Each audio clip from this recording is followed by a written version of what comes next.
Well, we continue with analysis on those parliamentary outcomes from today, reminding you again 194 parliamentarians have voted in favour of the adoption of that fiscal framework as well as the report, while 182 have voted against. Joining us now is economics, or rather economist at Stellenbosch University's Business School, Professor Andre Roux. Good evening, Professor Roux. Thank you very much for joining us on the programme. What an eventful 24 hours, starting with the Finance Committee to the announcement by Action SA and ultimately that adoption of the fiscal framework as well as the report. Just take us through your views on all that has unfolded in the past 24 hours. Yes, well, as you're pointing out, a very eventful 24 hours. One can't help wondering whether the marriage between the ANC and the DA is, well, have they had a lover's tiff or on the verge of approaching the divorce courts? Yeah. My understanding of these kind of coalitions is that at the very minimum, the coalition members will always support each other on issues such as finance, defense, and foreign affairs. So there's already a break from that. So we'll have to see how that pans out.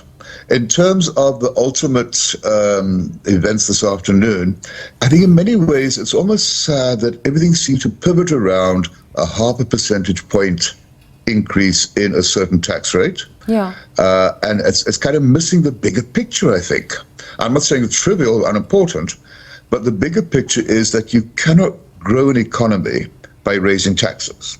I mean, that's virtually impossible.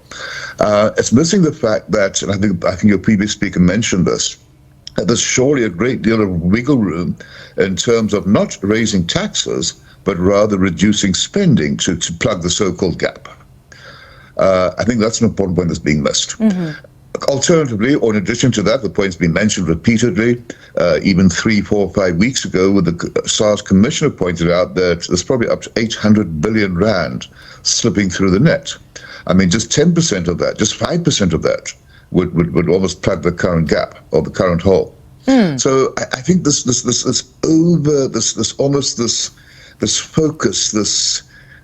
over focus on the 0.5 percentage point has kind of blurred and kind of disguised and concealed some of the more important, bigger issues. Mm-hmm. But it seems from what we heard from the finance minister when he was still tabling that budget was that in as much as this 0.5 percentage VAT hike would be there, it would really be just to deal with a shortfall.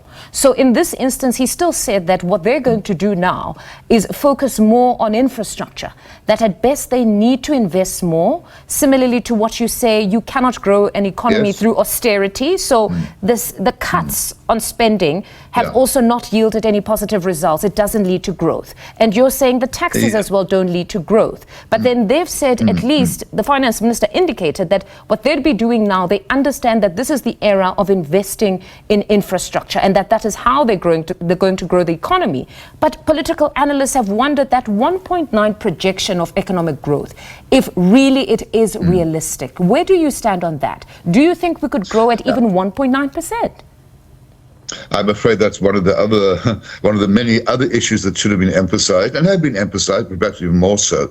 I mean, that's being very brave, using that as an assumption, especially given the hitherto unknown effect of, let's call it, the Trump offense, and what effect that will have on global economics and indeed our own economy. I mean, that's impossible to say, but it won't be beneficial.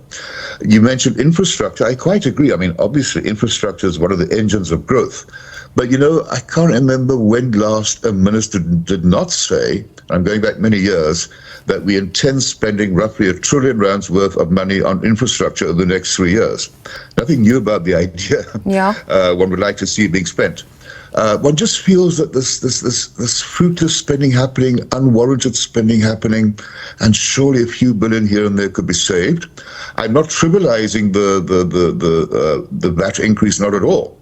I think it is important to bear in mind that in the circumstances in which we find ourselves, which is a non-growth economy, millions of poor people, high unemployment, high inequality, I think it's almost preposterous to kind of say that we can afford to give civil servants a 5.5% wage increase, but by the way, consumers, especially poorer consumers, you'll be paying that. You'll be paying for that increase You're already cash strapped, you're already struggling to survive, but never mind, you'll be paying for, amongst other things, a 5.5% increase in civil servant salaries. I mean, those kind of messages, those kind of implications are simply not, I would say, tolerable. But then when we speak of civil servants, they've now come on to caution, at least organised labour has come out to say, when you speak of civil servants, we now need to give some of these professions a proper name. We're talking about our nurses, our teachers, they're actually critical. So we cannot just constantly put them under one grouping as if we're talking about senior managers that really aren't essential here. They're saying these people provide an essential service, and they're actually also impacted by the high cost of living. So if we're going to say every time we've got issues around or we've got fiscal constraints, that the first to pick at is them to say reduce the wage bill. Not to reduce the wage bill, but don't allow it to grow so rapidly. And I'm not a civil servant basher, not at all. In fact, I have relatives, close relatives who are civil servants. But, it's a well-known fact that our civil service wage bill accounts for almost 15% of the GDP. That's about the third highest proportion in the world after places like, I think, Iceland and Denmark. It's also often quoted that civil servants earn up to 20% more than their equivalent people in the private sector.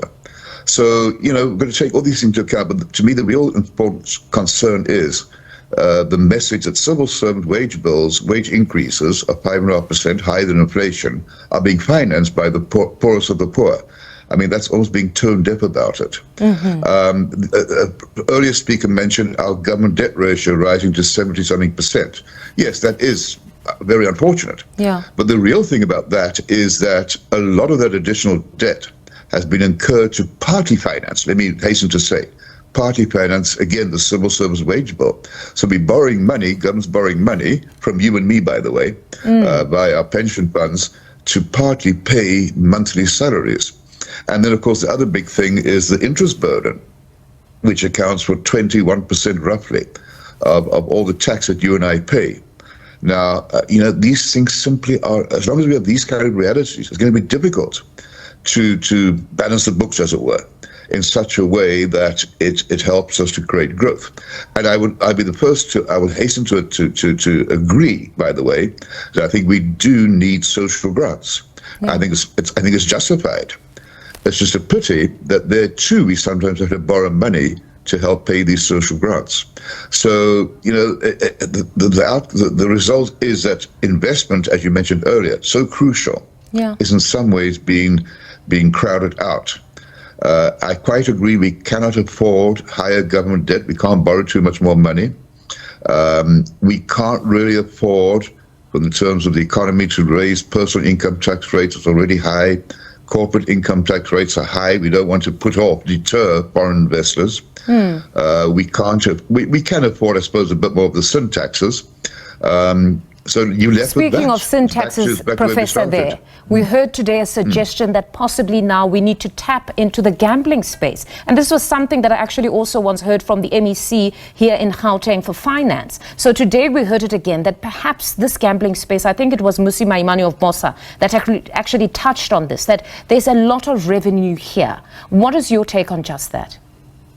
Yeah, I must confess I'm not an expert on tax affairs per se, specific tax affairs, nor even the revenue generated from gambling. Yeah. All I know is essentially the gambling winnings, including horse racing winnings, are not taxed. The returns you might get on them are taxed, but I'm not sure about the extent of that. But sure, I mean, surely every cent can make a difference.